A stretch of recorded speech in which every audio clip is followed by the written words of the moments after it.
জাকির ভাই, আপনার কাছে আমার একটা প্রশ্ন আছে। এখানে যেসব মুসলিম ভাই ও বোনেরা আছেন, তাদের অনুভূতিতে আঘাত লাগলে আমি ক্ষমা চাচ্ছি। আমার নাম মহেশ মেহতা, আর আমি ব্যবসা করি। আপনাদের পবিত্র কোরআন এটা আল্লাহর পাঠানো আসমানি কিতাব নয়। কেন? কারণ হলো, আগে যে তাওরাত, ইনজিল, জাবুর এসেছে, তাওরাত মুসার উপর নাজির হয়েছিল, জাবুর দাউদের উপর নাজির হয়েছিল, আর যিশুর উপর নাজির হয়েছিল ইনজিল। এই কিতাবগুলো বিকৃত হয়ে গেছে।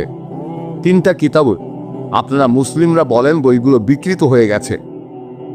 আর এছাড়াও আপনারা দেখবেন কোরআনে আহলে কিতাব বলে সম্বোধন করা হয়েছে ইহুদি ধর্মের অনুসারীদের আর খ্রিস্টানদেরকে। তাহলে যে বইটা মানে পবিত্র কোরআন আল্লাহ লিখেছেন, সেখানে তিনি বলবেন শ্রীকৃষ্ণের মতো, যেমন ভগবদ গীতায় এটা করার এটা করো না। তাই এই কিতাবটা একজন মানুষই লিখেছে। এখানে 25 জন নবীর নাম আছে, সেগুলো বাইবেলেও আছে সবগুলো। এই নবীদের নামগুলোই কোরআনে আছে। তাই আমার মনে হয় যে আল্লাহ তো অনেক বড়, তিনি পুরো বিশ্ব ব্রহ্মাণ্ড বানিয়েছেন। তিনি কখনো এভাবে বলবেন না যে এরা ইহুদি বা এরা খ্রিস্টান, কারণ ইহুদি বা খ্রিস্টানরা তো তারই সৃষ্টি। আমার মনে হয় এই পবিত্র কোরআন কোনো মানুষই লিখেছে। এছাড়াও আমি আরেকটা প্রশ্ন করতে চাই। 1 মিনিট ভাই। হ্যাঁ, উনি আগে উত্তর দিক, তারপর আমি আবার প্রশ্ন করব। আচ্ছা। ভাই, আপনি প্রশ্ন করলেন, আর সত্যি বলতে আমি মহেশ ভাইকে চিনি সেই 1991 সাল থেকে। হ্যাঁ, তিনি আইআরএফ থেকে মুসলিমদের চাইতেও বেশি ভিডিও ক্যাসেট নিয়েছেন। তাই আইআরএফ এ ভিডিও ক্যাসেট আর লিটারেচার লিস্টে তার নাম সবার আগে আছে। মহেশ ভাই প্রশ্ন করলেন যে আগের আসমানি কিতাবগুলো কোরআন যেমন বলছে তাওরাত, জাবুর, ইনজিল দেওয়া হয়েছিল মুসাকে, দাউদকে আর যীশু খ্রিস্টকে, মুসলিমরা বলে এগুলো বিকৃত হয়ে গেছে। তাহলে পবিত্র কোরআনে যখন ইহুদিদের কথা বলা হয়েছে যে হে কিতাবীগণ, ইহুদি আর খ্রিস্টানরা যখন তাদের এভাবে সম্বোধন করা হচ্ছে, তাহলে কোরআনও কি কোনো মানুষ লিখেছে? ঠিক। আপনার প্রশ্নটা হলো ইহুদি আর খ্রিস্টানদের সম্পর্কে বলা হয়েছে কেন? আপনি যদি আমার আগের লেকচারটা শুনে থাকেন, is the Quran God's word, আপনি কি সেখানে ছিলেন? না, আমি সেখানে ছিলাম না। সেখানে আমি সব বিস্তারিতভাবে বলেছি, এখন আর সেগুলো রিপিট করব না। সেখানে বলেছি মানুষ কিভাবে অভিযোগ করে যে নবীজি নিজে এটা লিখেছেন, তিনি লিখেছেন, আর কেন লিখেছেন, ক্ষমতা বা অন্য কিছু ইত্যাদি। লেকচারটা ছিল 2 ঘন্টার, সেগুলো রিপিট করব না। তবে আপনার মূল প্রশ্নতে আসি। কোরআন বলছে যে হে কিতাবীগণ, তার মানে এর মানে দাঁড়াচ্ছে এই কোরআন লিখেছে একজন মানুষ। ভাই, কোরআন পড়লে দেখবেন, আর আপনি ঠিকই বলেছেন, কোরআনে 25 জন নবীর নাম বলা হয়েছে। আর এখানে যতজন নবী রাসূলের নাম বলা হয়েছে তারা সবাই ইহুদি। দেখবেন যে এই নামগুলো বাইবেলেও বলা হয়েছে। কোরআনের প্রায় 1/3 ইহুদিদের সম্পর্কে বলা হয়েছে। কেন? এটা উদাহরণ যে আল্লাহ তাআলা সুবিধা দিয়েছিলেন ইসরায়েলের মানুষদের, হে বনি ইসরাইল, আমি একসময় তোমাদের অনুগ্রহ করেছিলাম, কিন্তু তোমরা তখন এই কাজগুলো করেছো। পবিত্র কোরআনে এই উদাহরণগুলো দিয়েছেন আল্লাহ তাআলা, যে তারা নবী ছিলেন যারা আগে এসেছিলেন এই মানুষদের কাছে। কিছু মানুষ নবীকে প্রত্যাখ্যান করেছিল, কিছু মানুষ গ্রহণ করেছিল। এখানে উদাহরণ দিতে গিয়ে বলা হয়েছে কুল ইয়া আহলাল কিতাব, বলো হে কিতাবীগণ, তাআলা ইলা কালিমাতিন সাওয়াইন বাইনানা ওয়া বাইনাকুম, এসো সেই কথায় যা আমাদের ও তোমাদের মধ্যে এক। তাহলে কোরআন এখানে মুসলিমদের বলছে যে তোমরা কিতাবীদের সাথে এ বিষয়ে কথা বলবে। কিতাবীগণ মানে যারা আসমানি কিতাব পেয়েছে।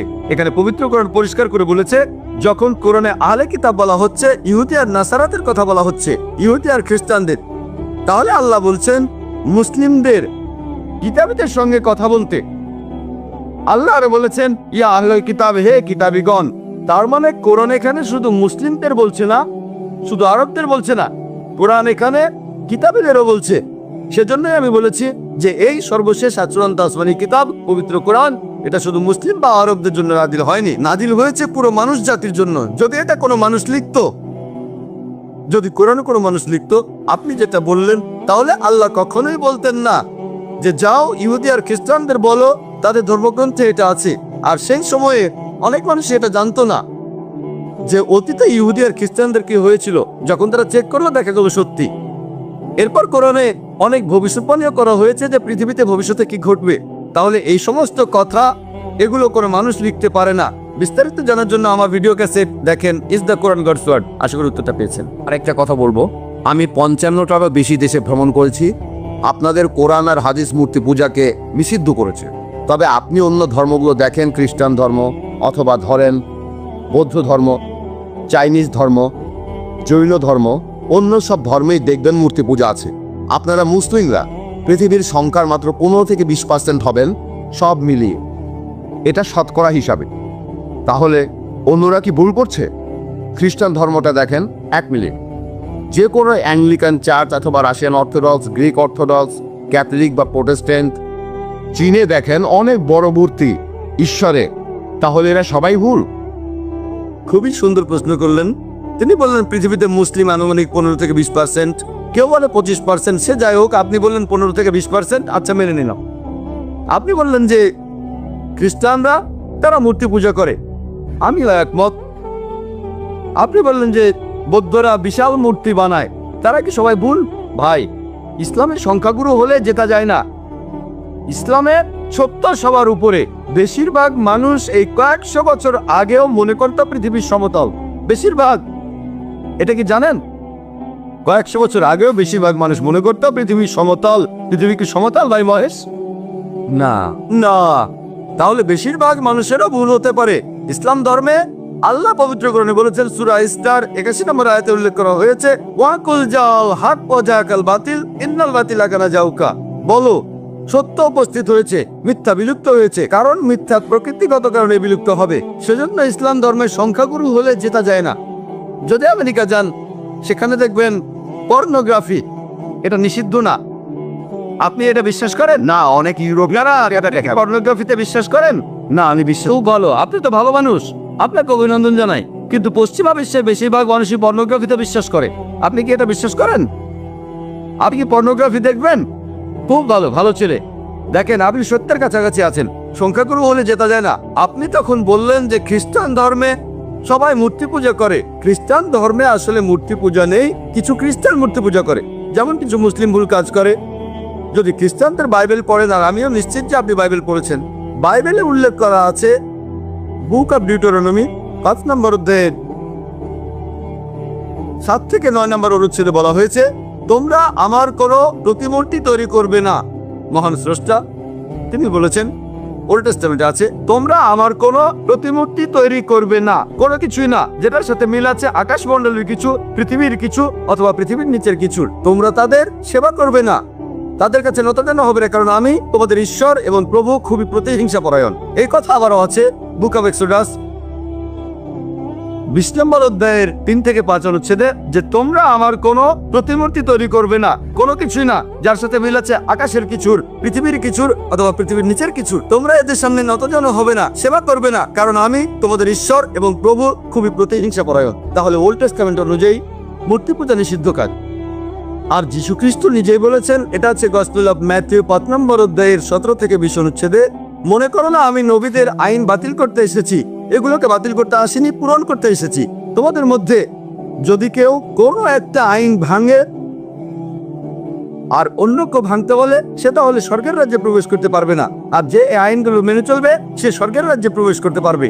যদি তাদের ন্যায়নিষ্ঠতা গ্রন্থে বলা ন্যায়নিষ্ঠার চাইতে বেশি না হয়, তাহলে তারা স্বর্গের রাজ্যে প্রবেশ করতে পারবে না। তাহলে যীশু খ্রিস্টের কথা অনুযায়ী আপনি যদি স্বর্গের রাজ্যে প্রবেশ করতে চান, আপনাকে তাহলে ওল্ড টেস্টামেন্টের সবগুলো আইন মানতে হবে, মুসা নবীর আইন মানতে হবে। রোস্টার কোনো প্রতিমা বানাবেন না। তারপরও মানুষ বানায়, কেন?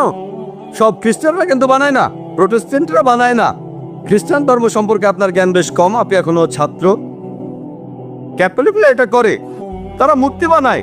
এজন্যই প্রোটেস্ট্যান্টরা প্রোটেস্ট করেছিল যে আপনাদের কাজটা ভুল।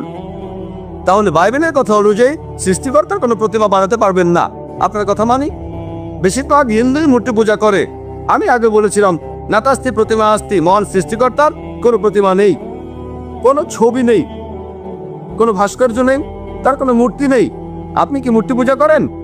হ্যাঁ, আমি করি। আচ্ছা, তাহলে তো বেদ মানছেন না। আমি আসলে সবগুলো ধর্মই মানি, সব ধর্মই এক, কারণ মহান ঈশ্বর সবগুলো ধর্ম সম্পর্কেই জানেন। ভাই, আপনি যদি সবগুলো ধর্মই বিশ্বাস করেন, তার মানে আপনি অন্য ধর্ম পালন করছেন কিনা জানি না, তবে হিন্দু ধর্ম পালন করছেন না। আপনি হিন্দু ধর্ম পালন করছেন না। আমি আপনাকে বলি, ঈশ্বর তো ঘুমাচ্ছেন না, তিনি সবই জানেন। তিনি তো সবকিছু সৃষ্টি করেছেন, সবকিছু। তাই তিনি সবগুলো ধর্ম সম্পর্কেই জানেন, যেমন ইসলাম। ভাই আপনি একবারে একটা প্রশ্ন করেন, লম্বা লাইন দেখা যাচ্ছে, এই প্রশ্নটার উত্তর দিচ্ছি, এরপরে লাইনের পেছনে গিয়ে দাঁড়াবেন, তারপর সময় আসলে প্রশ্ন করবেন, ঠিক আছে? প্রশ্ন করেছেন যে ঈশ্বর কি ঘুমাচ্ছেন? আল্লাহ এই কথার উত্তর দিয়েছেন পবিত্র কোরআনে সূরা বাকারার 255 নম্বর আয়াতে উল্লেখ করা হয়েছে। আল্লাহ বলেছেন, আল্লাহু লা ইলাহা ইল্লা হুয়াল হাইয়ুল কাইয়ুম লা তাখুযুহু সিনাতুন ওয়ালা নাওম, যে আল্লাহ অবিনশ্বর, চিরস্থায়ী, তিনি কারো মুখাপেক্ষী নন, তার নিদ্রার প্রয়োজন হয় না, তন্দ্রা তাকে স্পর্শ করে না, বিশ্রামের প্রয়োজন হয় না। আমাদের ঘুমানোর প্রয়োজন হয়, আমাদের বিশ্রাম নেওয়ার প্রয়োজন হয়, আল্লাহ তাআলার ঘুমানোর প্রয়োজন হয় না। আল্লাহ তাআলা পবিত্র কোরআনে বলেছেন, তিনি যদি চাইতেন তাহলে পৃথিবীর প্রত্যেকটা মানুষকে বানাতে পারতেন মুসলিম হিসেবে, মুসলিম বানাতে পারতেন। আল্লাহর পক্ষে খুবই সোজা, শুধু কুন ফায়াকুন। তবে এই জীবনটা পরকালের জন্য পরীক্ষা। আল্লাহ আপনাকে পরীক্ষা করছেন, আমাকেও পরীক্ষা করছেন। আল্লাহ যদি চান আপনি আর কখনো মূর্তি পূজা করবেন না, তাহলে তো পরীক্ষাটা থাকলো না। পরীক্ষাটা হচ্ছে আল্লাহ আপনাকে কিছু আইন দিয়েছেন, এখন আপনি সেগুলো মানবেন কি মানবেন না। আপনি নাকি সবগুলো ধর্মই মানেন, কিন্তু আপনি তো হিন্দু ধর্ম মানছেন না, আপনি তো ইসলাম মানছেন না, আপনি তো খ্রিস্টান ধর্ম মানছেন না, শিখ ধর্ম মানছেন না, বৌদ্ধ ধর্ম মানছেন না। আমাকে এমন কোন কথা দেখান যেখানে ধর্মপদ বলছে, বৌদ্ধ যে কোনো গ্রন্থ বলছে যে বুদ্ধ তার মূর্তি বানাতে বলেছেন। তিনি কখনোই বলেননি। বুদ্ধ কবে হয়েছেন? আগামীকাল ধরেন কোন মুসলিম যে নবীজি মুহাম্মদ সাল্লাল্লাহু আলাইহি সাল্লামের মূর্তি বানালো, সে যদি মূর্তি বানিয়ে তার পূজা করে, আমি বলবো সেটা ভুল। নবীজি কখনোই তার মূর্তি বানাতে বলেননি। এখন কিছু মানুষ যদি কোনো ভুল কাজ করে থাকে, হোক তারা সংখ্যালঘু বা সংখ্যাগুরু, সেটা তখন সত্যি হয়ে যায় না। গৌতম বুদ্ধ কখনোই তার মূর্তি বানাতে বলেননি। এখন কেউ এই মূর্তিগুলোর বিরুদ্ধে গেলে সে আসলে বৌদ্ধদের ধর্ম পালনে সাহায্য করছে। শুধু বুদ্ধের একটা বিশাল মূর্তি বানিয়েছে বলেই তারা বুদ্ধকে মানে, এমনটা কিন্তু ঠিক না। সেজন্য আমি বলেছি, যদি কোনো ধর্মকে বুঝতে চান, অনুসারীদের দেখবেন না, ভাই মহেশ আমাকে দেখবেন না, ধর্মগ্রন্থগুলোকে দেখেন, পবিত্র কোরআন দেখেন, পবিত্র কোরআন পড়েন, আপনাদের বেদ পড়েন, যেগুলো কমন সেগুলো মেনে চলেন, আর যেগুলো কমন না সেগুলো পরে দেখবেন। আপনি নাকি সব ধর্মের পালন করেন, আপনি তো হিন্দু ধর্ম মানছেন না, খ্রিস্টান ধর্ম মানছেন না, ইসলাম ধর্ম মানছেন না, সবগুলো তো পরের কথা। আমি বলছি অন্তত পক্ষে কমন জিনিসগুলো আপনি মেনে চলেন, যেগুলো কমন না সেটা নিয়ে পরে কথা বলবো। আপনি তো কমন জিনিসগুলো মেনে চলছেন না, সবগুলো মানা তো পরের কথা। যেদিন আপনি মূর্তি পূজা বন্ধ করবেন, সেদিন আমি কথা বলতে পারবো যে আপনি সবগুলো ধর্মের সবচেয়ে প্রধান কথাটা মানছেন। যেদিন আপনি মুহাম্মদ সাল্লাল্লাহু আলাইহি সাল্লামকে সর্বশেষ ও চূড়ান্ত নবী হিসেবে মানবেন, সেদিন বলতে পারবো আপনি বেশিরভাগ প্রধান ধর্মের সবচেয়ে প্রধান দুটো কথা মানছেন। আশা করি উত্তরটা পেয়েছেন। গুড ইভিনিং ডক্টর, আমার নাম জয় জাজিদিয়া। আমি এবছর ইঞ্জিনিয়ারিং পাস করেছি। আর প্রথমেই বলি, আমি এই প্রথমবারের মতো আপনার লেকচার শুনতে এসেছি। আর বিভিন্ন ধর্মগ্রন্থের উপর আপনার দখল সত্যিই প্রশংসনীয়। আপনি যথেষ্ট আত্মবিশ্বাসী, আর অনেক মুসলিম আছেন তারা আপনার কথা মানে। এখন আপনার কাছে আমার প্রশ্নটা কিছুটা রাজনৈতিক। আপনার কাছে আমার প্রশ্নটা হলো, আপনি কি মুসলিম ভাই বোনদের এই উপদেশ দেবেন যে তারা মহাত্মা গান্ধীর নীতিগুলো অনুসরণ করবে? যেমন ধরেন অহিংস আন্দোলন আর সত্যাগ্রহ, এই সব আন্দোলনের মাধ্যমেই আমরা ব্রিটিশদের কাছ থেকে স্বাধীনতা পেয়েছি। আমি সবগুলো ধর্মগ্রন্থকেই শ্রদ্ধা করি, যেমন কোরআন, গীতা, বাইবেল। তবে আমার মনে হয় আমার প্রথম পরিচয়টা হলো আমি একজন ইন্ডিয়ান। তাহলে মুসলিম ভাই বোনদের উপদেশ দেবেন মহাত্মা গান্ধীর নীতিগুলো অনুসরণ করতে, যেমন অহিংস আন্দোলন, সত্যাগ্রহ, অথবা মহাত্মা গান্ধীর অন্য যে কোনো নীতি? ভাই আপনি প্রশ্ন করলেন যে আমি কি মুসলিম ভাই বোনদের মহাত্মা গান্ধীর নীতি অনুসরণ করতে বলবো, তারপর বললেন যে মহাত্মা গান্ধীর যে কোনো নীতি, যেমন অহিংসা নীতি আর সত্যগ্রহ। সরি, আমি পরিষ্কার করে বলি, মহাত্মা গান্ধীর যে কোনো নীতি। আপনার প্রশ্নটা বুঝতে পেরেছি। আপনি বললেন নীতিগুলো মানে সবগুলো নীতি, তারপরে বললেন যে কোনো নীতি। আমি দুটোরই উত্তর দিচ্ছি। মহাত্মা গান্ধীর যে নীতিগুলো আছে, যেগুলো কোরআনের সাথে মিলে যায়, আল্লাহর কথার সাথে মিলে, আমাদের নবীজির কথার সাথে মিলে যায়, আমার কোনো আপত্তি নেই। মুসলিমদের বলবো সেই নীতিগুলো পুরোপুরি মেনে চলেন। যেমন ধরেন সত্যাগ্রহ আন্দোলন, মহাত্মা গান্ধী অহিংসা আন্দোলন, একই কাজ নবীজিও করেছিলেন। এমন না যে তিনি মহাত্মা গান্ধীকে অনুসরণ করেছেন, মহাত্মা গান্ধী নবীজিকে অনুসরণ করেছেন, এ ব্যাপারে পরে বলছি।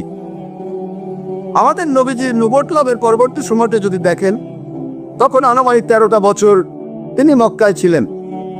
তিনি অনুসারীদের বললেন, খুনোখুনি নয়। অনেক অমুসলিম ইসলাম গ্রহণ করেছিল, যারা ছিল দুর্ধর্ষ যোদ্ধা। তিনি বললেন, তোমাদের জিহাদ হলো সবর। সবর মানে ধৈর্য ধরা। অনেক মুসলিমকে হত্যা করা হয়েছিল।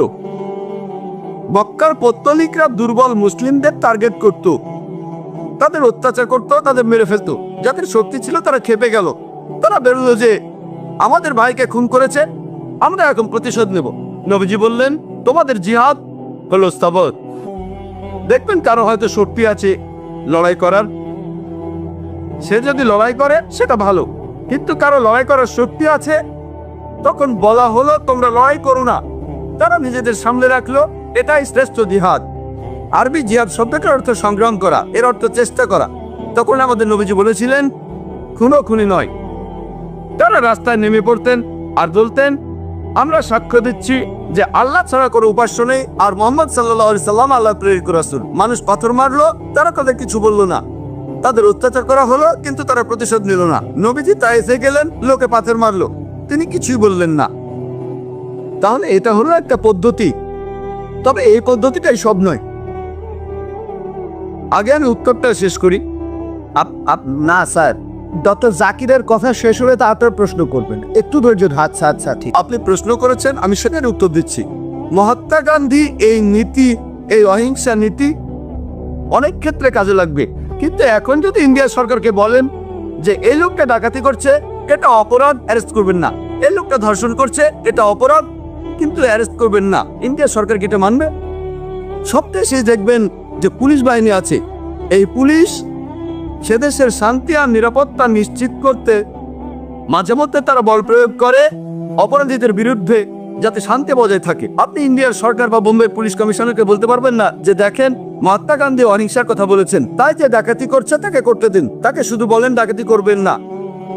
ধরেন কেউ আপনার বোনকে ধর্ষণ করছে, শুধু বলেন ধর্ষণ করবেন না, এটা হচ্ছে অহিংসা নীতি। এই নীতিতে সব কাজ হয় না। ইসলাম ধর্মে জুলম বলে একটা শব্দ আছে।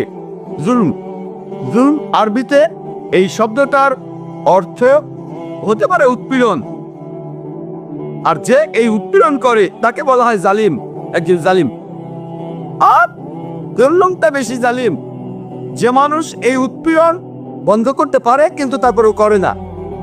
নবীজি মুহাম্মদ সাল্লাল্লাহু আলাইহি সাল্লাম বলেছেন, সহিহ মুসলিমে উল্লেখ আছে, যদি খারাপ কাজ হতে দেখো তোমার হাত দিয়ে তা থামাও।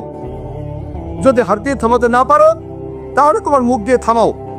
যদি মুখ দিয়ে থামাতে না পারো তাহলে মনে মনে অভিশাপ দাও, আর মনে মনে অভিশাপ দিলে তুমি হবে সবচেয়ে নিচু স্তরের মুমিন, সবচেয়ে নিচু স্তরের মুসলিম। যদি আপনি দেখেন কেউ ধর্ষণ করছে, মহাত্মা গান্ধী বলেছেন ধর্ষণ করবেন না।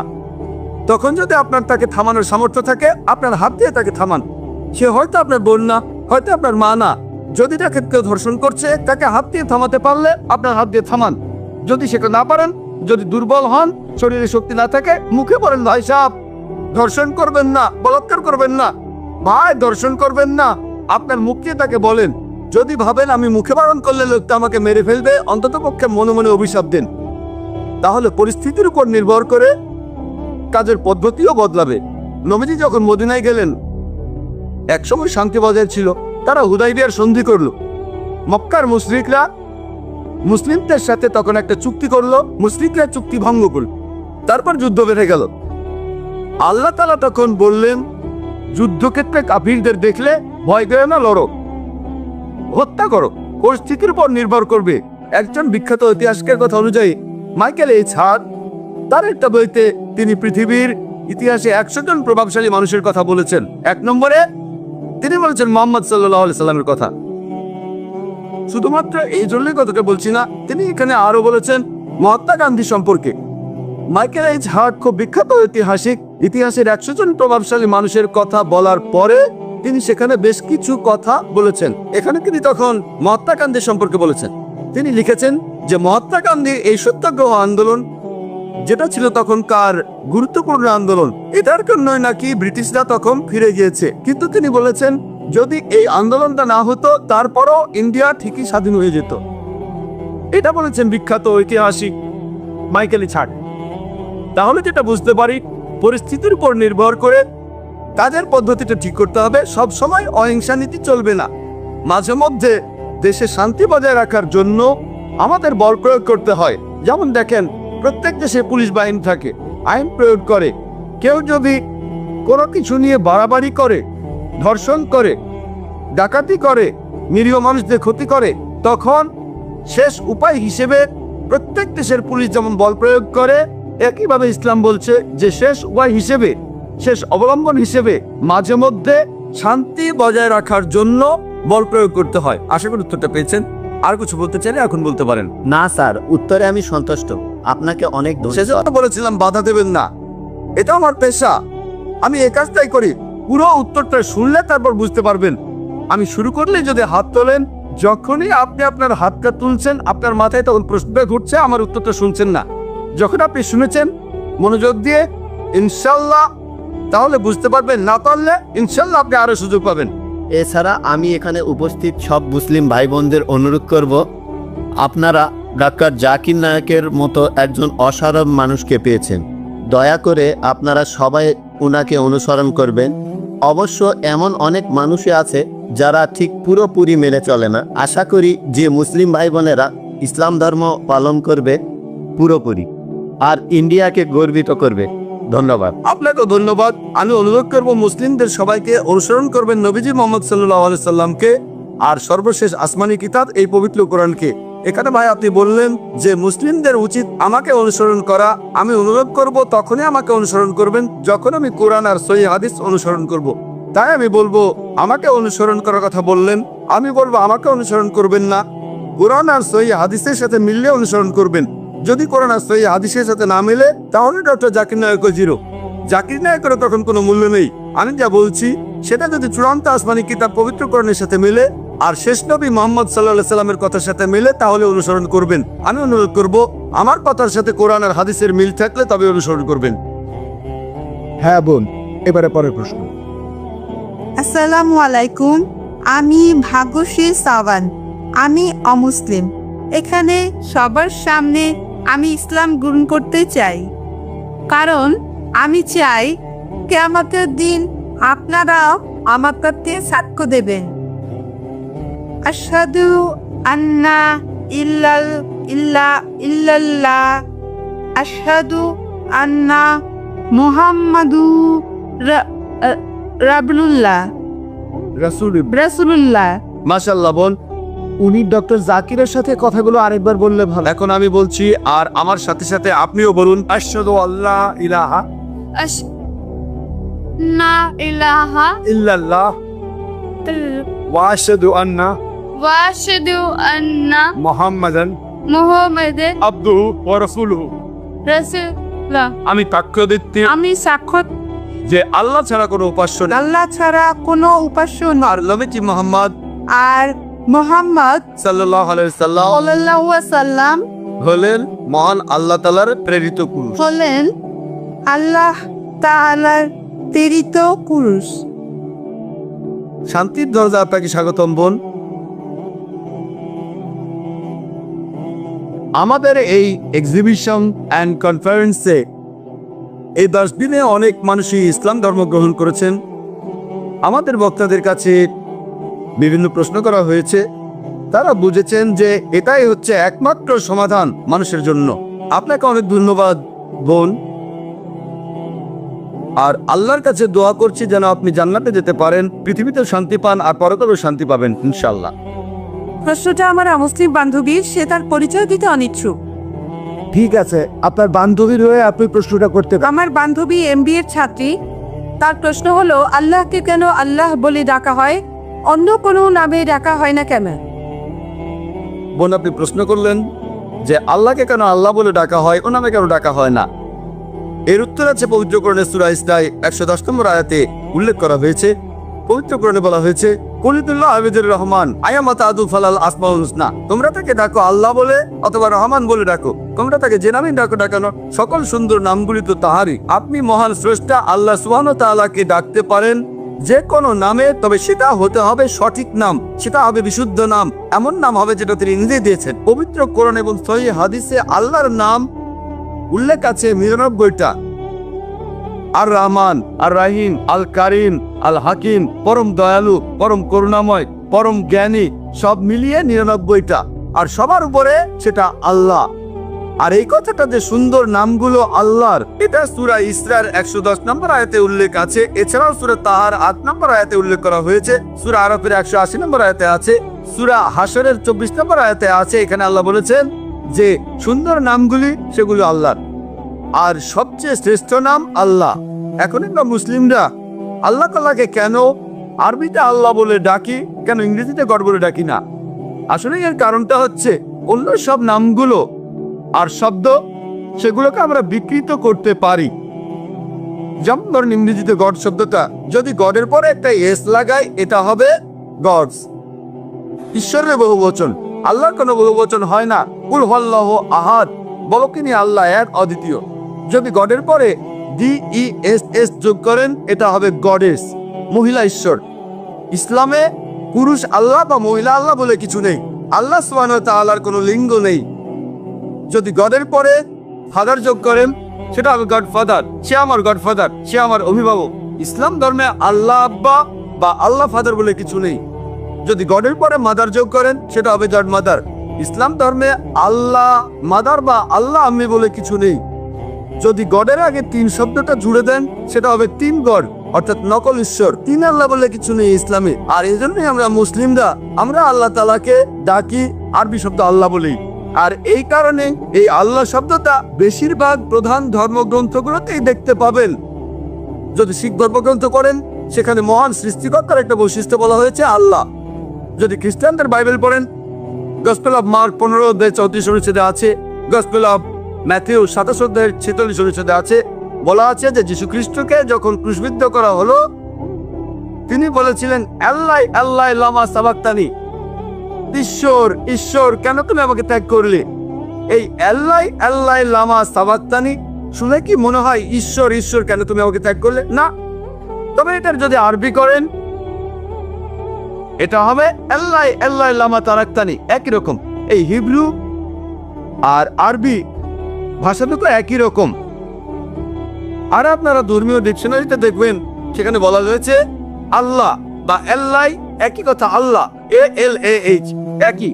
তাহলে আল্লাহ শব্দটা বাইবেলেও আছে, হিন্দু ধর্মগ্রন্থেও আছে, বেদে উল্লেখ করা আছে। একটা আলাদা উপনিষদ আছে যার নাম আল্লাহ উপনিষদ।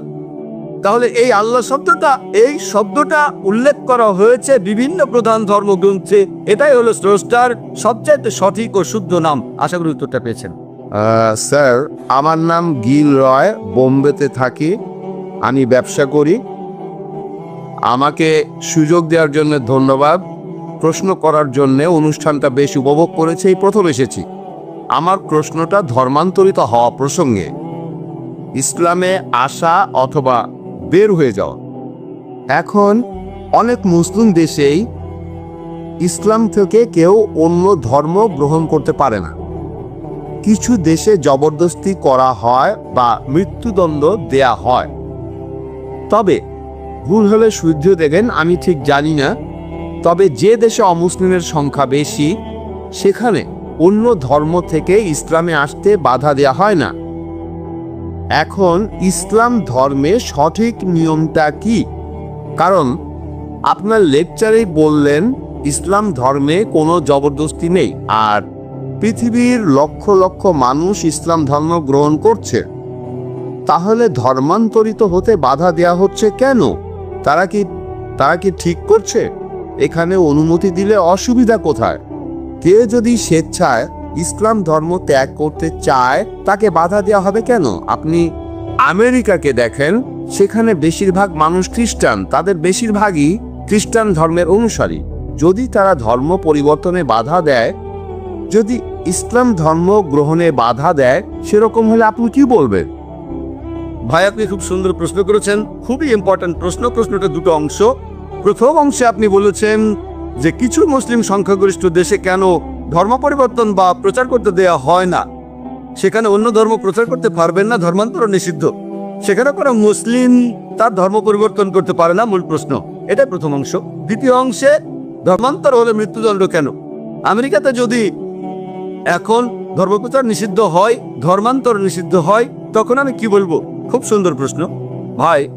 আপনি যদি কোনো ধর্মপ্রচারের কথা বলেন, এমন কিছু দেশ আছে যেমন ধরেন সৌদি আরব, সেখানে অন্য ধর্মপ্রচার নিষিদ্ধ। আমার জানা মতে একটা দেশই আছে যেখানে অন্য ধর্মপ্রচার নিষিদ্ধ, সেটা সৌদি আরব। এর কারণ হলো যে ধরুন ভাই, আপনি একটা স্কুল শুরু করেছেন, স্কুল চালু করতে গিয়ে আপনি ইন্টারভিউ নিচ্ছেন একজন অঙ্কের টিচারের। যখন আপনি অঙ্কের টিচারদের ইন্টারভিউ নিচ্ছেন, আপনি প্রশ্ন করলেন 2 + 2 = কত? একজন অঙ্কের টিচার বলল 2 + 2 = 3। পরের জন এসে বলল 2 + 2 = 4। আর পরের জন এসে বলল 2 + 2 = 5। অনেক মানুষই বলে এখানে সমস্যাটা কোথায়? আপনি আপনার ধর্ম প্রচার করেন, যারা গ্রহণ করতে চায় তারা গ্রহণ করবে। আমি আপনাকে বলি যে আপনার স্কুলে অঙ্কের টিচার কেমন রাখবেন? যে বলে 2 + 2 = 3, নাকি তাকে রাখবেন যে বলে 2 + 2 = 5? আমি বলবো না, আমিও অঙ্ক জানি, আমি এ ব্যাপারে একেবারে নিশ্চিত, অঙ্কে 2 + 2 = 4, আর কিছুই না। তাহলে ধর্মের কথা অনুযায়ী সৌদি আরব তারা একেবারে নিশ্চিত আর মেনে নিয়েছে কোরআনের এই আয়াতটা। সূরা ইমরানের 19 নম্বর আয়াতে উল্লেখ করা হয়েছে, ইন্নাদ দীনা ইনদাল্লাহিল ইসলাম। আল্লাহ তাআলার কাছে একমাত্র গ্রহণযোগ্য দিন হলো আল্লাহর কাছে নিজেকে সমর্পণ করে শান্তি অর্জন করা। তারা সৌদি আরবে ভুল কোনো কিছুই প্রচার করতে দেবে না। তবে বিজ্ঞান প্রযুক্তির ক্ষেত্রে তারা আমেরিকানদের স্বাগত জানিয়েছে, আপনারা চলে আসেন, স্বাগত জানিয়েছে ইংল্যান্ডের মানুষদের, স্বাগত জানিয়েছে ইন্ডিয়ার মানুষদের। সমস্যা নেই, বিজ্ঞান ও প্রযুক্তিতে তারা উপরে আছে। তাই বিজ্ঞান ও প্রযুক্তির ক্ষেত্রে তারা বিশেষজ্ঞ আনছে আমেরিকা থেকে, ইংল্যান্ড থেকে, সিঙ্গাপুর থেকে, ফিলিপাইন থেকে, ইন্ডিয়া থেকে, বিভিন্ন দেশ থেকে। কিন্তু যদি ধর্মের কথা বলা হয়, তারা একেবারে নিশ্চিত, তারা পুরোপুরি শিওর যেটাই সত্যি। একইভাবে আপনিও নিশ্চিত যে 2 + 2 = 4, আপনি অঙ্কে ভুল শেখাতে দেবেন না। একইভাবে সৌদি আরবে এমন, আমি বিভিন্ন ধর্মের উপর একজন ছাত্র, পবিত্র কোরআন বাদে এই পৃথিবীতে আর একটা ধর্মগ্রন্থ পাবেন না যেটা বলছে যে এটাই হলো সত্যিকারের ধর্ম। আপনি হিন্দু ধর্মগ্রন্থগুলো পড়ে দেখেন, আপনি খ্রিস্টানদের পবিত্র বাইবেল পড়ে দেখেন, বাইবেলের কথা বলা হয়নি যে খ্রিস্টান ধর্ম সঠিক। খ্রিস্টানদের বাইবেলে খ্রিস্টান শব্দটাই কোথাও নেই, এটা কি জানেন? পবিত্র বাইবেলে খ্রিস্টান বলে কোনো শব্দ পাবেন না। এরপর হিন্দু শব্দটা আপনি বেদে পাবেন না, এটা কি জানেন? বেদের কোথাও এই কথা বলা হয়নি যে এটাই হলো একমাত্র সঠিক ধর্ম। বাইবেলের কোথাও এই কথা বলা হয়নি যে এটাই হলো একমাত্র সঠিক ধর্ম।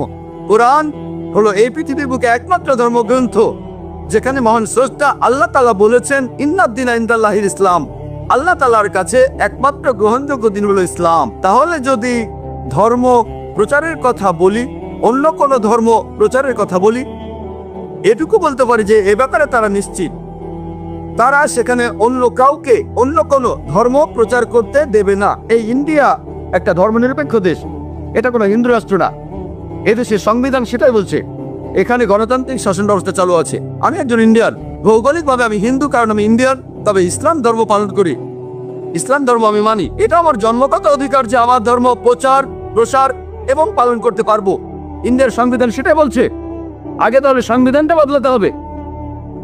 আমরা সবাই জানি যে আমেরিকা একটা গণতান্ত্রিক দেশ, তাদের সংবিধানে এটা আছে যে বাক স্বাধীনতা থাকবে। আপনি আমার কাছে জানতে চেয়েছেন, তখন যেমন বললেন যে আমেরিকা যদি অন্য ধর্মের প্রচার নিষিদ্ধ করে, যদি বাধা দেয়, তাহলে আমার কেমন লাগবে? এটা তো তাদের খ্রিস্টান ধর্মগ্রন্থে নাই। আমি বলবো তারা খ্রিস্টান ধর্ম মানছে না, তারা তো বাইবেল মেনে চলছে না। আপনি বলবেন এটা একটা হিন্দু রাষ্ট্র, আসলে কিন্তু তা নয়, এটা ধর্মনিরপেক্ষ দেশ। হিন্দু রাষ্ট্র কোথাও বলা হয়নি। আপনি তো খ্রিস্টান, আপনি আমাকে বাইবেল থেকে মাত্র একটা কথা দেখান যেটা বলছে যে খ্রিস্টান ধর্মই একমাত্র সঠিক ধর্ম। হ্যাঁ বলেন। স্যার, তখন বাইবেলের এরকম ব্যাখ্যা করা হয়েছিল ওল্ড আর নিউ টেস্টামেন্টে।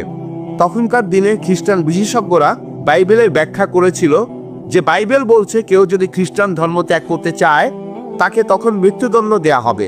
অনেক আগে স্পেনে খ্রিস্টানরা এমনটা করেছিল, সেটা প্রায় 500 বছর আগে। তবে এখন মানুষ অনেক উন্নত হয়েছে। আমি এমন কোনো খ্রিস্টান সংখ্যাগুরু দেশের কথা জানি না যারা এটাতে বাধা দেয়। আমি ধর্ম প্রচারের কথা বলছি না, প্রচার করার কথা বলছি না, ব্যক্তিগত স্বাধীনতার কথা বলছি। ধরেন একজন মুসলিম কোন একটা মুসলিম দেশে যদি ধর্মত্যাগ করতে চায়, ভাই এটা তো আপনার প্রশ্নের দ্বিতীয় অংশ। এজন্যই বলছি আগে উত্তরটা শেষ করতে দেন। আপনি কি করছেন? আমি তো শুরুতেই বলেছি, আমি প্রথমেই তো আপনার প্রশ্নটা বলে নিয়েছিলাম। প্রশ্নটার দুটো অংশ আছে, প্রথম অংশের উত্তর দিয়েছি আর আপনি শুরু করলেন। যখন আপনি হাত করে তুললেন তখন আমি কি বুঝি? আপনি আমার উত্তরটা তো মনোযোগ দিচ্ছেন না। ঠিক, আমরা আপনাকে প্রশ্ন করার সুযোগ দিয়েছি, আমাকে উত্তর দেওয়ার সুযোগটা দেন। ঠিক আছে, আমি তো বলেছিলাম আপনার প্রশ্নের দুটো অংশ আছে, আর আমার উত্তর শেষ করার আগে আমি যদি কথা বলে যাই অন্য সবাই বুঝবে, আপনি বুঝবেন না। আমি তো চাই আপনিও সেটা বোঝেন। আমি তো চাই আপনি যেন শান্তি ধর্ম গ্রহণ করেন। ঠিক আছে ভাই, এবারে প্রশ্নের দ্বিতীয় অংশে আসি। যদি কেউ অন্য ধর্মে যেতে চায়, যদি কেউ ইসলাম ধর্ম ত্যাগ করতে চায়, পবিত্র কোরআনে স্পষ্ট করে সূরা বাকারা 256 নম্বর আয়াতে বলা হয়েছে, লা ইকরাহা ফিদ্দিন, দিন সম্পর্কে কোনো জবরদস্তি নেই। সত্য স্পষ্ট হচ্ছে মিথ্যা থেকে। তাহলে কোনো মানুষ যদি ইসলাম থেকে অন্য কোনো ধর্মে যেতে চায়, ভালো, কিয়ামতের দিন সে ক্ষতিগ্রস্তদের দলে থাকবে। আর মৃত্যুদণ্ডের কথা যদি বলেন, যদি সেই লোক ধর্মান্তরের পরে যদি তার নতুন ধর্ম প্রচার করতে থাকে আর ইসলামের বিরুদ্ধে কথা বলে, তাহলে তাকে মৃত্যুদণ্ড দেওয়া হবে। আর এই একই রকম আইন, প্রায় একই রকম আইন সব দেশেই দেখবেন, ইন্ডিয়াতেও দেখবেন। এখানে দেশের বিরুদ্ধে কথা বলতে পারবেন না। ইন্ডিয়াতে ধরেন কোনো একজন লোক সে দেশের গোপন তথ্য বিক্রি করলো কোনো শত্রুর কাছে, ঠিক আছে, তার তথ্যগুলো সত্যিও হতে পারে, হয়তো কোনো ব্লুপ্রিন্ট। কিছু দেশ মৃত্যুদণ্ড দেবে, অন্যরা দেবে যাবজ্জীবন কারাদণ্ড, যদিও সে সত্যি কথা বলেছে। নিজস্ব আইন প্রত্যেক দেশেরই আছে। তাহলে ইসলামে যদি কোনো মুসলিম ইসলাম ধর্ম ত্যাগ করে অন্য কোনো ধর্ম গ্রহণ করে, তারপর সেটা প্রচার করে, ধর্মটা প্রচার করে, ইসলামের বিরুদ্ধে কথা বলে, যদি সেটা কোনো ইসলামিক দেশ হয়, যদি ইন্ডিয়ায় কেউ এমনটা করে, কেউ তাকে মৃত্যুদণ্ড দিতে পারবে না। যদি সে এমন দেশে থাকে যারা ইসলামিক শরিয়া মেনে চলে, এখানে সে কি করছে? বিশৃঙ্খলা সৃষ্টি করছে। সে অশান্তি সৃষ্টি করছে। এমন অবস্থা হলে মৃত্যুদণ্ড দেয়া হবে। সব মুসলিম দেশ কিন্তু ইসলামিক শরিয়া মেনে চলে না, এ কথাটা জেনে রাখেন। হাতে কোনো কয়েকটা দেশ কেউ এই আইনগুলো মানে, কেউ ওই আইনগুলো মানে। আমি এমন দেশের কথা জানি না যারা 100% ইসলামিক শরিয়া প্রয়োগ করে, আমি জানি না, এমন দেশের কথা জানি না। তাহলে আপনার এই কথা বুঝতে হবে যে মুসলিম দেশে ইসলামিক শরিয়া প্রচলিত আছে, আর তেমন দেশে যদি এরকম কোনো ঘটনা ঘটে, যেমন ইন্ডিয়ায় কেউ যদি দেশের গোপন তথ্য বেচে দেয়, তাকে কারাদণ্ড দেওয়া হবে। কত বছরের আমি জানি না, মৃত্যুদণ্ডও হতে পারে। আমেরিকার ক্ষেত্রে একই ঘটনা। সেই একইভাবে এই মুসলিম দেশের আইন হলো এটা, সে দেশে ইসলামিক আইনে শাসন কাজ চালানো হয়। তাহলে আশা করি উত্তরটা পেয়েছেন। হ্যাঁ ভাই, পরের প্রশ্ন।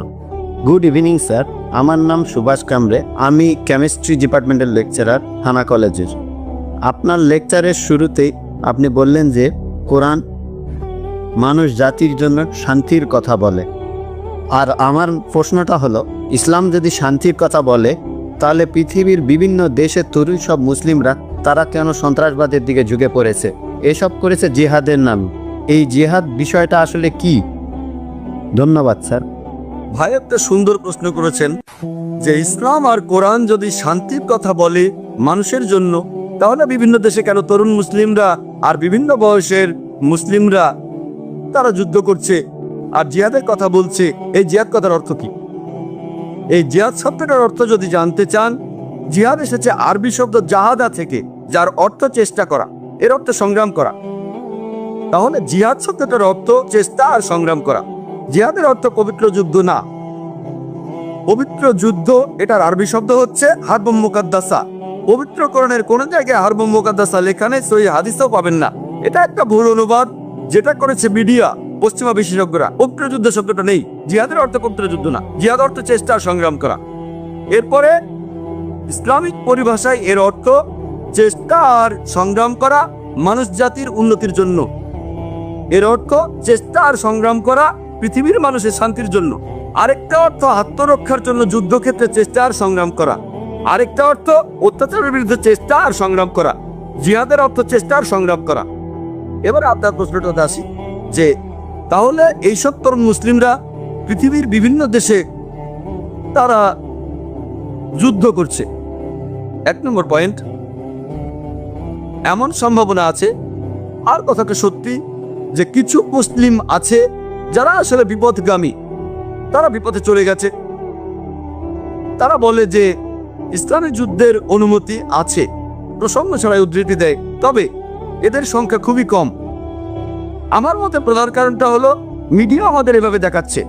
যেমন ইন্ডিয়ায় খবরের কাগজগুলোতে আমরা প্রায় দেখি যে কাশ্মীরের মুসলিম সন্ত্রাসীরা অনেক মানুষ মেরেছে, হেডলাইন প্রত্যেক দিনই দেখবেন। আমি কাশ্মীরে প্রথম গিয়েছিলাম 2003 সালে। তখন ভাবছিলাম আমি যাব কি যাব না। ওখানে অনেক গোলযোগ। প্রথমবারের মতো কাশ্মীরে 14 বছর পরে কাশ্মীরের সরকার কোনো পাবলিক লেকচারের অনুমতি দিল। সেই লেকচারে অনেক মানুষ ছিল, প্রায় 1 লক্ষ মানুষ। সেখানে পোলো গ্রাউন্ডে, সেটা ছিল শ্রীনগরে। আর যখন সেখানে গেলাম দেখলাম চারপাশে বন্দুক নিয়ে দেহরক্ষী। ভাবলাম এটা আবার কি, তবে সেখানে কোনো সমস্যা হয়নি। পরের বছরে আসামে গেলাম, যখন এয়ারপোর্টে নামলাম বন্দুক হাতে 4 দেহরক্ষী আসলো। বললাম এটা আবার কি, অবস্থা ভালো না, এই আসামে কেন, কি হয়েছে? সেখানে দেহরক্ষী না থাকলে আজ আমি এখানে থাকতাম না। কিন্তু খবরের কাগজে আমরা কি দেখি যে আসামে হত্যা আর অরাজকতা চলছে। কাশ্মীরের চাইতে আসামে অনেক বেশি মানুষ মারা গেছে। এলটিটির ব্যাপারে কে বলে? এলটি চেনেন? তামিল, তাদের বলা হয় তামিল টাইগার্স, হিন্দু সন্ত্রাসী বলা হয় না কেন? যখন কাশ্মীরি মুসলিমরা করে তখন তারা বলে মুসলিম সন্ত্রাসী। যখন আসামের হিন্দুরা করে তাহলে সেটা স্থানীয় সমস্যা, যদি এলটিটি করে স্থানীয় সমস্যা। ইন্ডিয়ার অবস্থা সম্পর্কে জানেন এমন কাউকে জিজ্ঞেস করেন, সে আপনাকে বলবে বেশিরভাগ হত্যা সেটা করেছে মাওয়িস্টরা। এদের কথা কাগজে কতবার দেখি আমরা। এদের খবরটা হয়তো আসবে ছোট করে যে এতজন লোক আসামে মারা গেছে, ছোট করে। মুসলিমরা যদি করে হেডলাইন। কেন? সব জায়গাতে কিছু কুলাঙ্গার থাকে। একবার একজন আমাকে বলেছিল কাশ্মীরের ব্যাপারটা এটা আসলে আমাদের দেশের জন্য সমস্যা। আসাম কি দেশের জন্য সমস্যা না? শুধুমাত্র কাশ্মীর কি দেশের জন্য সমস্যা? 2 জায়গাতেই স্বাধীনতার যুদ্ধ চলছে আর নিরীহ কাশ্মীরিরা নাজেহাল হচ্ছে। সব জায়গায় তারা অপদস্থ হচ্ছে। যদি আফগানিস্তানে যান সেখানে আপনি কি দেখবেন? আমেরিকানরা সেখানে গেল আর তাদের বললো সন্ত্রাসী। তারপর আপনি দেখেন প্যালেস্টাইন, ইহুদিরা, হিটলার তাদের বের করে দিয়েছিল, জার্মানি থেকে তাড়িয়ে দিল। প্যালেস্টাইনিরা, আরব জ্ঞাতি ভাইরা, তারা বললো আহলান সাহলান, আমাদের ঘরে আপনাদের স্বাগতম। চিন্তা করেন, একজন লোকের ঘর নেই, মাথায় ছাদ নেই, আপনি তাকে আপনার ঘরে নিয়ে আসলেন, কয়েকদিন পরে সে আপনাকে তাড়িয়ে দিল, আপনি দরজায় দাঁড়িয়ে বলতে লাগলেন ও আমার ঘর কেড়ে নিয়েছে, আমার ঘর ফিরিয়ে দাও, তখন আপনি সন্ত্রাসী। এটা কি? দেখতেই পাচ্ছেন, এই হলো মিডিয়া। এটা মিডিয়া। তাহলে দেখবেন বসনিয়াতে কি হয়েছিল, মুসলিমদের হত্যা করা হলো। আমি আপনার সঙ্গে একমত, মুসলিমরাও সেখানে যুদ্ধ করেছিল, কিন্তু তাদের উপর অবিচার হয়েছে। মানবতা বলে কিছু নেই। প্যালেস্টাইনের ঘটনার কি উত্তর দেবেন? অথবা ধরেন ইরাক, তাদের নাকি রাসায়নিক অস্ত্র আছে। আমি সাদ্দাম হোসেনের পক্ষে বলছি না, আমি তাকে ভালো মুসলিম মনে করি না, তবে সাদ্দামের সময় ইরাকে কিছু সমস্যা ছিল, আমেরিকানরা আসার পরে সেগুলো অনেক গুণ বেড়ে গেছে। ঠিক সেই রাসায়নিক অস্ত্র কোথায় গেল?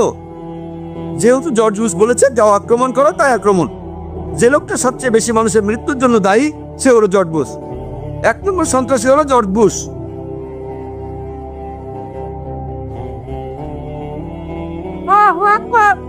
তাহলে আসল ব্যাপারটা হচ্ছে এটা মিডিয়ার খেলা।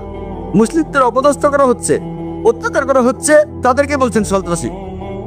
আমি সেজন্য বলছি মুসলিমদের মধ্যেও কিছু কুলাঙ্গার আছে, তবে কুলাঙ্গারের সংখ্যা অনেক কম। এরা সংখ্যায় কম, পুরোটাই মিডিয়ার কারসাজি। আইআরের নাম শুনেছেন? আইরিশ রিপাবলিকান আর্মি, ইংল্যান্ডে। এটা আসলে ক্যাথলিক আর প্রেসিডেন্টের ভেতরে লড়াই। তাদের কেউ ক্যাথলিক সন্ত্রাসী বলে না, কেন? 100 বছরেরও বেশি। তবে ইংল্যান্ডের প্রধানমন্ত্রী টনি ব্লেয়ার মুসলিম সন্ত্রাসীদেরকে বেশি ভয় পাচ্ছেন। আইআরএ নিয়ে অত চিন্তা নেই, যারা এখন পর্যন্ত অনেক মানুষ মেরেছে, অনেক বোমা ফাটিয়েছে। কিন্তু এরা দরজা বন্ধ করে মিটিং করে যে কিভাবে মুসলিম সন্ত্রাসীদের থামাবো। ব্যাপারটা খুবই কমন। কোনো পলিটিশিয়ান ভোটের দরকার হলেই নতুন প্রধানমন্ত্রী আসলেন আর তখনই ঘটল গ্লাসগো বোম্বিং। সাবিল আহমেদকে চেনেন? সাবিল আহমেদের নাম শুনেছেন? খুব ভালো, আমি নাম শুনেছি, কখনো দেখিনি। ইন্ডিয়ার পেপারে এসেছিল। এই সাবিল আহমেদ কে? সাবিল আহমেদ হলো ডক্টর জাকির নায়েকের ভক্ত, আর ব্যাঙ্গালোরে ডক্টর জাকিরের লেকচারের অর্গানাইজার ছিল। পুরো আর্টিকেলটাই সন্ত্রাসের উপর। তারপরে সাবিল আহমেদের নাম, তারপরে জাকির নায়েকের কথা। কেন? কারণ জাকির নায়েক জনপ্রিয়, আর্টিকেলের গুরুত্ব বেড়ে যাবে। তারপর সেখানে লেখা আছে যদিও ডক্টর জাকির নায়েক পুরোপুরিভাবে সন্ত্রাসের বিরুদ্ধে। এই আর্টিকেলে আমার নামটা জুড়ে দিল। আপনারা কি লাল মসজিদের ঘটনা জানেন? পাকিস্তানে সেখানে জাকির নায়েকের সিডি পাওয়া গেছে। তাহলে তো খুশি হবেন। যখন ইন্ডিয়ান প্রেস বলছে ডক্টর জাকির নায়েক সন্ত্রাসের বিরুদ্ধে, তাহলে তো খুশি হবেন যে সাবিল আহমেদের কাছে আমার সিডি আছে, লাল মসজিদে আমার সিডি আছে। আমি যদি সন্ত্রাসের বিরুদ্ধে থাকি, তাহলে এটাও ভাবেন যে হাজার হাজার মুসলিম সন্ত্রাসী কাজ করছে, তারা যেহেতু আমার ভক্ত, তারা এগুলো বাদ দেবে। কেউ অসুস্থ হলে তো ডাক্তারের কাছে যাবে, ঠিক? এটা বলতে পারবেন না শুধু অসুস্থরাই হাসপাতালে যায়, অসুস্থ হলে তো হাসপাতালে যাবেই।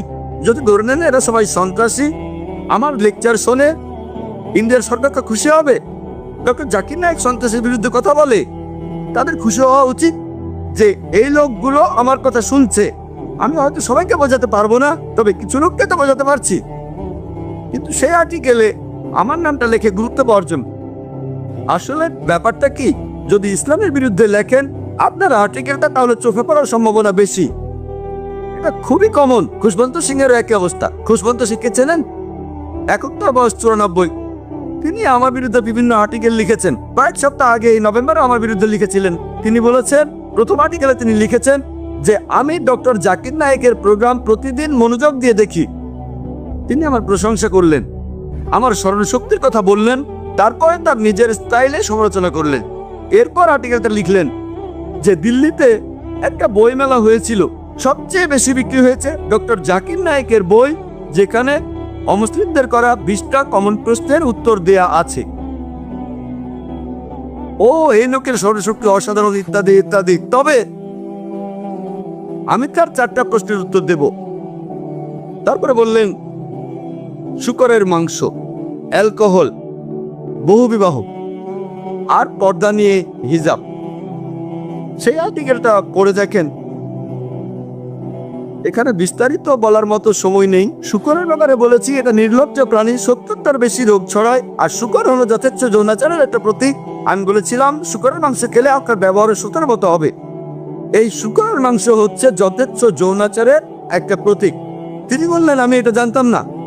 তারপর বললেন যে পশ্চিমা দেশগুলোতে সবাই শূকরের মাংস খায়, সেখানে তো কাউকে অসুস্থ হতে দেখি না।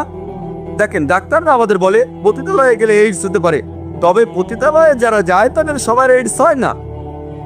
পার্সেন্টেজটা খুবই কম, খুব কম মানুষেরই সেটা হয়। একইভাবে শূকরের মাংস যারা খায় তাদের সবার এই রোগগুলো হয় না। তবে এখন আমেরিকানদের অর্ধেকেরও বেশি মানুষ হাইপার টেনশনে ভুগছে। এর একটা কারণ শূকরের মাংস খাওয়া। তারপর অ্যালকোহল নিয়ে বলেছেন, ডক্টর জাকির নায়েক বলেছেন অ্যালকোহল খেয়ে এই রোগগুলো হতে পারে। তিনি বললেন যে কোরআন অ্যালকোহলের বিরুদ্ধে না, কোরআন আসলে মাতাল হওয়ার বিরুদ্ধে। এখন তিনি কোরআনের ব্যাখ্যা করছেন। এই হলো মিডিয়া।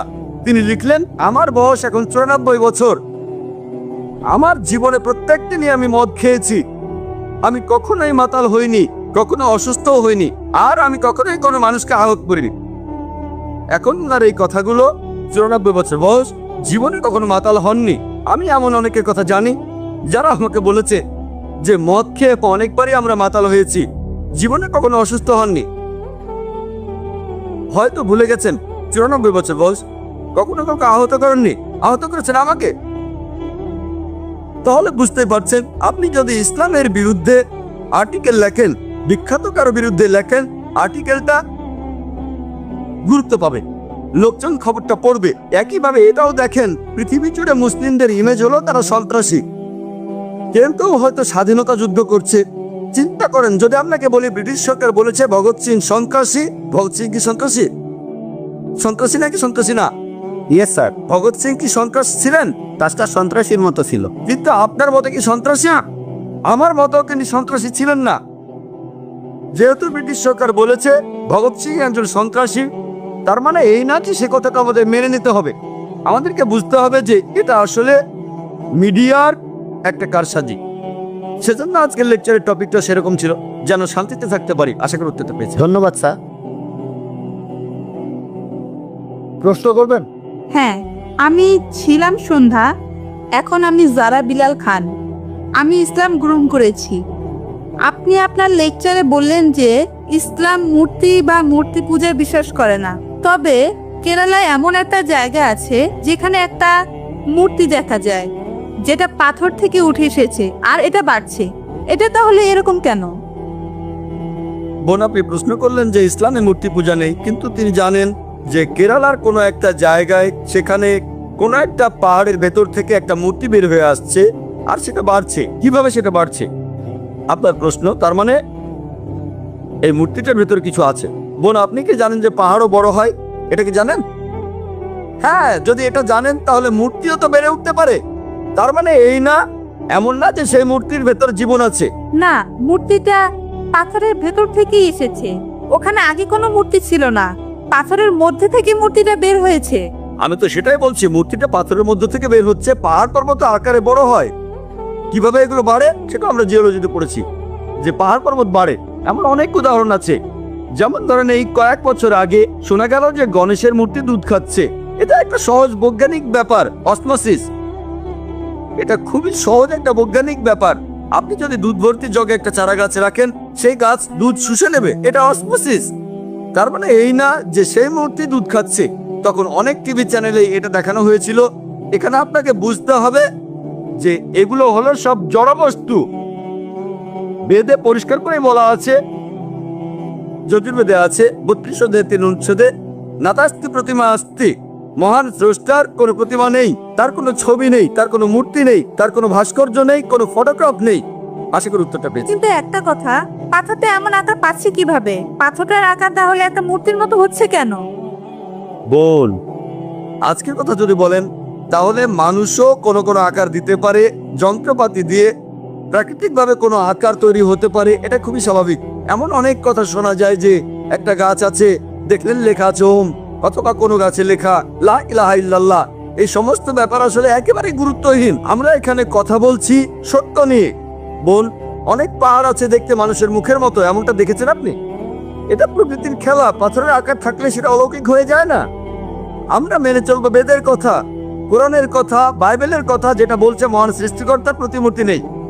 পাথরকে একটা মানুষের মতো হতে পারে, কোনো ছবির মতো হতে পারে, একটা মূর্তির মতো হতে পারে। তার মানে এই না যে সেটা ঈশ্বর। ধন্যবাদ, ঠিক আছে। আর এইসব পাথর দেখবেন বিভিন্ন ছবি আর মূর্তি, এগুলো পড়ে গেলে ভেঙে যায়। যখন সে নিজেকে সাহায্য করতে পারে না, তখন আমাদের কিভাবে সাহায্য করবে? আশা করি উত্তরটা পেয়েছি। ধন্যবাদ, ঠিক আছে। প্রণাম গুরু, আমার নাম বিলাস কাটবে। আমি নায়ার হসপিটালের মেডিকেলের ছাত্র।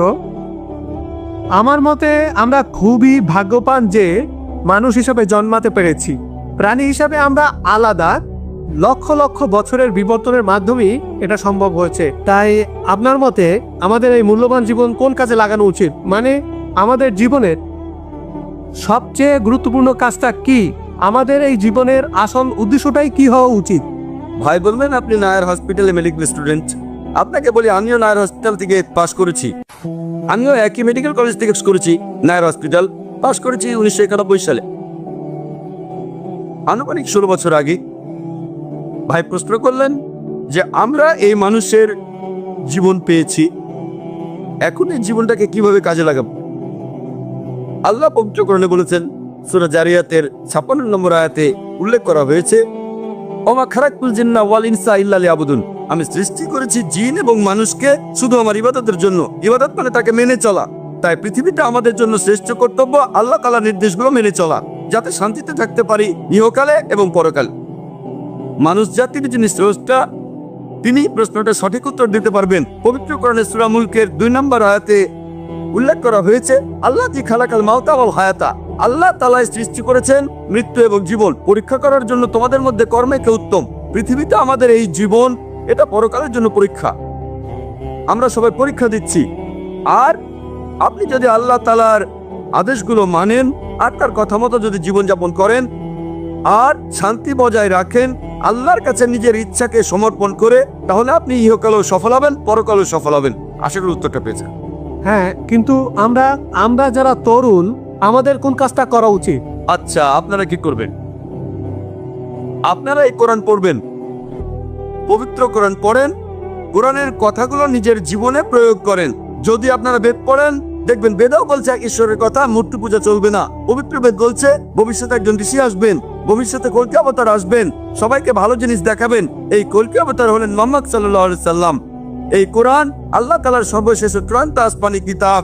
নাজিল হয়েছে শেষ ও চূড়ান্ত নবী মোহাম্মদ সাল্লাল্লাহু সাল্লামের উপর। এই কোরআন পড়েন, মেনে চলেন, তাহলে শান্তিতে থাকতে পারবেন ইহকালে, আর পরকালেও শান্তিতে থাকবেন। আশা করি উত্তরটা পেয়েছেন। Thank you sir. হ্যাঁ বল। আমার নাম আরতি, আমি একজন অমুসলিম। আপনার কাছে আমার প্রশ্নটা হলো, তার আগে আমি আপনাকে এই জ্ঞানগর্ভ লেকচারের জন্য ধন্যবাদ জানাচ্ছি। আমি আজকে ইসলাম ধর্ম সম্পর্কে অনেক কিছু জেনেছি। আপনার লেকচারে শুনেছি, আমি যতখানি বুঝেছি যে ইসলাম এমন একটা ধর্ম যেটা বিশ্বাস করে শান্তি, সাম্যবাদ এবং বিজ্ঞানসম্মত যুক্তিবাদী চিন্তায়।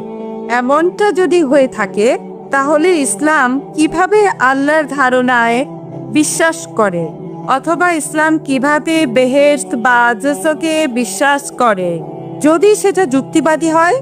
বড় আপনি প্রশ্ন করলেন, বললেন এটা জেনে আপনার ভালো লেগেছে যে ইসলাম একটি শান্তির ধর্ম, আর ইসলাম একটা বিজ্ঞানসম্মত ধর্ম, যৌক্তিক ধর্ম। তারপর বললেন যদি ইসলাম যৌক্তিক ধর্ম হয়ে থাকে, তাহলে ধর্মটা কিভাবে বিশ্বাস করে ঈশ্বরে, কিভাবে বিশ্বাস করে বেহেশত আর দোজখে। বল, ঈশ্বরের অস্তিত্ব প্রমাণ করতে পারবেন বিজ্ঞানের মাধ্যমেই। যদি কোনো নাস্তিককে প্রমাণ দেখাতে চাই, যদি কোরআনের সত্যতা প্রমাণ করতে চাই, তাহলে বিজ্ঞানের সাহায্য নেব। বর্তমানে এটাই সবচেয়ে শ্রেষ্ঠ উপায়। আগেকার দিনে এটা ছিল অলৌকিক কাজ, তারপর আসলো সাহিত্য আর কবিতার যুগ। প্রত্যেক যুগেই কোরআন হলো অলৌকিকেরও অলৌকিক, কোরআন সবসময়ের জন্য অলৌকিক। এই কারণে বলছি, আমার কথা শুনলে বুঝবেন আমি প্রমাণ করেছি। আর যে মানুষটা বিজ্ঞানের কথা বিশ্বাস করে, যদি সে নিরপেক্ষ হয়, তাহলে মানতে বাধ্য হবে যে কোরআন হলো আল্লাহর বাণী। যদি সে বিজ্ঞানের বিশ্বাস না করে, যদি নিরপেক্ষ না হয়, যদি বুঝতে না চায়, তাহলে সম্ভাবনা বেশি যে সে পবিত্র কোরআন বিশ্বাস করবে না। সেজন্য আমি বলেছি যে আজকে বিজ্ঞান ঈশ্বরকে বাতিল করছে না, ঈশ্বরের কিছু ধারণাকে বাতিল করছে। আপনি যদি বিজ্ঞানের কথা বলেন, ঈশ্বরের কথা যদি বলেন, বেশিরভাগ বিজ্ঞানী ঈশ্বরের অস্তিত্বে বিশ্বাস করে। এখন আগেকার দিনে ফ্রান্সিস বেকনের কথা অনুযায়ী তিনি বলেছেন যে বিজ্ঞান সম্পর্কে অল্প জ্ঞান থাকলে আপনি হবেন নাস্তিক, তবে বিজ্ঞান সম্পর্কে অনেক জানলে আপনি ঈশ্বরে বিশ্বাস করবেন। এরপরে বেহেশত আর দোজখ নিয়ে আপনার প্রশ্নের উত্তর দেই। আপনি কোরআন পড়লে দেখবেন, কোরআনে বিজ্ঞান সম্পর্কে যা কিছু বলা হয়েছে, আনুমানিকভাবে বলতে পারেন যে বিজ্ঞান সম্পর্কে এসব কথার 80% একেবারে 100% সঠিক হয়েছে। বিশ্বজগৎ কিভাবে সৃষ্টি হলো, পৃথিবীর আকার কেমন, চাঁদের আলোর কথা, তারপর সূর্য তার নিজের চারপাশে ঘুরে, পানিচক্র, ভূগোল, বোটানি ইত্যাদি। বিজ্ঞান সম্পর্কে কোরআনের এসব কথার 80% একেবারে 100% সঠিক প্রমাণিত হয়েছে। কোরআনের বাকি 20% সেটা এখনো প্রমাণিত হয়নি, সঠিকও না ভুলও না। আমার যুক্তি বলে, যখন 80% একেবারে পুরোপুরি সঠিক, আর বাকি 20% সঠিকও না ভুলও না, এই 20%-এর 0.1%ও ভুল বলে প্রমাণিত হয়নি। আমার যুক্তি বলে যে ইনশাল্লাহ আল্লাহর ইচ্ছায় বাকি 20% সঠিক হবে। তাহলে বেহেশত আর দোজখ, ফেরেশতা, জিন, বিজ্ঞান এখনো অতটা উন্নত হয়নি। বিজ্ঞান হয়তো এতটুকু উন্নত হয়েছে যে কোরআনের 80% বৈজ্ঞানিক কথাগুলো যাচাই করে দেখতে পারবে। আগামীকাল হয়তো 50 বছর পরে, 100 বছর পরে, 200 বছর পরে বিজ্ঞান তখন বেহেশত নিয়ে কথা বলবে, দোজখ নিয়ে কথা বলবে, জিন নিয়ে কথা বলবে। আমার বিচার বুদ্ধি বলে এটা কোনো অযৌক্তিক বিশ্বাস না, বিশ্বাস না যুক্তিসঙ্গত। যখন 80% পুরোপুরি সঠিক বলে প্রমাণিত, বাকি 20%-এর 0.1%ও ভুল বলে প্রমাণিত হয়নি। কোনো বিজ্ঞানী বলতে পারবে না, বিজ্ঞান দিয়ে প্রমাণ করতে পারবে না দোজখ বলে কিছু নেই। বিজ্ঞান দিয়ে এটাও প্রমাণ করতে পারবে না যে বেহেশত বলে কিছু নেই। শুধু বলতে পারবে আমি জানি না, এটা থাকতেও পারে নাও থাকতে পারে, প্রমাণিত হয়নি। আমার যুক্তি বলে এই 20% এখনো ভুল বা সত্য প্রমাণিত হয়নি, বাকি 80% পুরোপুরি সঠিক। একজন বিজ্ঞান মনস্ক মানুষ হিসেবে, একজন যুক্তিবাদী মানুষ হিসেবে আমি বলবো যে ইনশাআল্লাহ আল্লাহর ইচ্ছায় বাকি 20% সঠিক হবে। সেজন্য আমি বিশ্বাস করি দোজখে, বিশ্বাস করি বেহেশতে, এছাড়াও আমি ফেরেশতা আর জিন বিশ্বাস করি। আশা করি উত্তরটা পেয়েছেন। আমার কিছু ব্যাপার পরিষ্কার করা প্রয়োজন, কিছু ব্যাপারে জানা দরকার। এই প্রশ্নের সাথে প্রাসঙ্গিক। হ্যাঁ স্যার, আপনি এখন বললেন যে বিজ্ঞান ও আল্লাহর ধারণায় বিশ্বাস করে, ইসলামও সেটাই বিশ্বাস করে। সেখানে এসব ব্যাপার নিয়ে কি ব্যাখ্যা দেয়া হয়েছে আল্লাহ আর বেহেশত দোজখ সম্পর্কে? বোন, আপনি আমার পুরো লেকচার শুনেছেন? হ্যাঁ। আপনি কি আমার গত লেকচারটা শুনেছিলেন, is the Quran God's word? না স্যার, আজকেই প্রথম এসেছে। এখানে আমি 15 মিনিটে সেই কথাগুলো বলেছি যেটা আসলে 2 ঘন্টার লেকচার। আপনাকে অনুরোধ করব, আপনি আমার ভিডিও ক্যাসেটটা জোগাড় করেন, is the Quran God's word. সেখানে প্রমাণ করেছি যে কোরআন আল্লাহর বাণী। নাস্তিকের সামনে ঈশ্বর